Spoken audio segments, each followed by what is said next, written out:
मेरा नाम अर्शो है और मैं इंदौर के शहर में रहती हूँ। इंदौर बाहर से जितना चमकता हुआ दिखता है, मेरी जिंदगी उतनी ही शांत और दबा दबा कर चलने वाली रही है। लोग कहते हैं यह शहर सपनों को जगत देता है, लेकिन कुछ सपने ऐसे भी होते हैं जो भीड़ में रहकर भी अकेले रह जाते हैं। मैं उन्हीं सपनों में से एक थी। हमारा घर शहर के उस हिस्से में था जहाँ गलियाँ संकरी है और ख्वाहिशें उससे भी ज़्यादा। 2 कमरे के छोटे में मकान में मेरा पूरा बचपन बीता। पिता एक प्राइवेट नौकरी करते थे। हर महीने की तनख्वाह से घर तो चल जाता था, लेकिन भविष्य की बातें हमेशा अधूरी रह जाती थी। माँ घर संभालती थी, पर असल में वह पूरे परिवार की चिंताओं को अपने दिल में समेट रहती थी। मैंने उन्हें कभी शिकायत करते नहीं देखा, बस चुपचाप सब सहते देखा।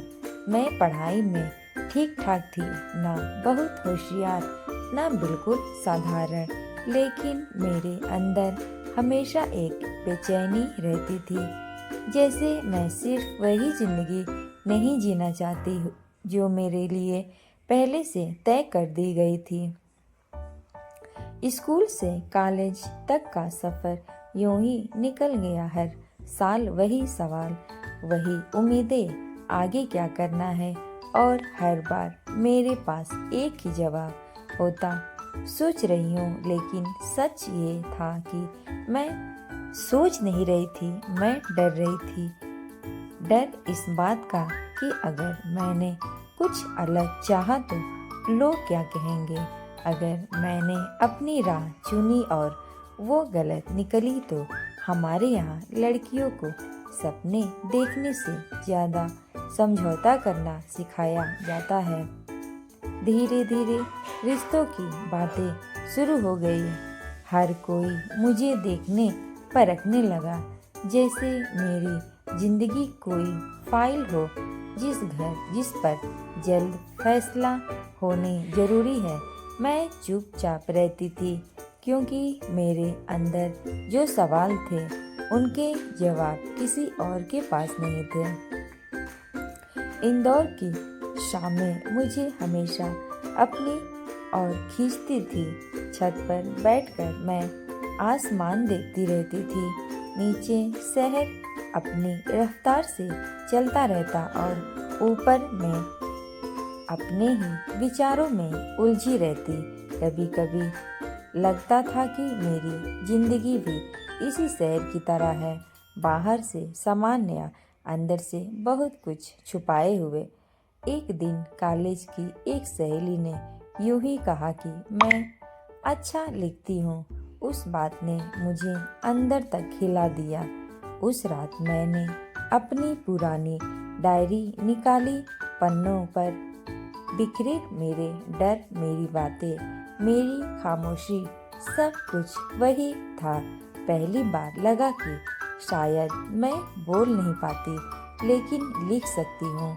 लिखते समय मैं किसी की बेटी या किसी की जिम्मेदारी नहीं रहती थी, बस मैं होती थी। धीरे धीरे लिखना मेरी आदत बन गया, लेकिन घर में इसे समय की बर्बादी समझा जाता था। माँ को लगता था इससे कुछ हासिल नहीं होगा। पिता को डर था कि मैं ज़्यादा आज़ाद सोचने लगी हूँ। मैं 2 दुनियाओं के बीच फंसी थी, एक वो जो मुझे बनना था और दूसरी वो जो मैं बनना चाहती थी। कई रातें चुपचाप रोते हुए गुजरी।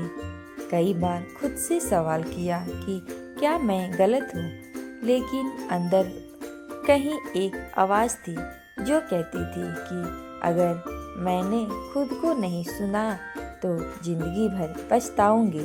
एक दिन हिम्मत करके मैंने अपनी एक कहानी ऑनलाइन डाल दी, बिना नाम के। जब लोगों ने लिखा कि उन्हें अपनी ज़िंदगी उसमें दिखी तो मेरी आंखें भर आई। पहली बार महसूस हुआ कि मेरी खामोशी किसी और की आवाज़ बन सकती है। उस दिन समझ आया कि मैं कमज़ोर नहीं हूँ, बस दबाई गई हूँ। डर अब भी था, लेकिन उसके साथ एक नई ताकत भी जन्म ले चुकी थी। इंदौर की उसी छत पर खड़ी मैं अब आसमान को उम्मीद से देखने लगी।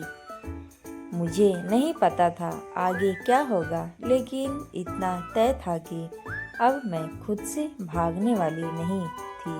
मेरी कहानी यही ख़त्म नहीं होती, यही से असल में शुरू होती है। तो फ्रेंड, कहानी अच्छी लगी हो तो लाइक सब्सक्राइब जरूर करें और कमेंट में बताएं कहानी कैसी लगी, और अपने दोस्तों के साथ शेयर करना ना भूलते। मिलते हैं नेक्स्ट वीडियो में, तब तक के लिए बाय बाय।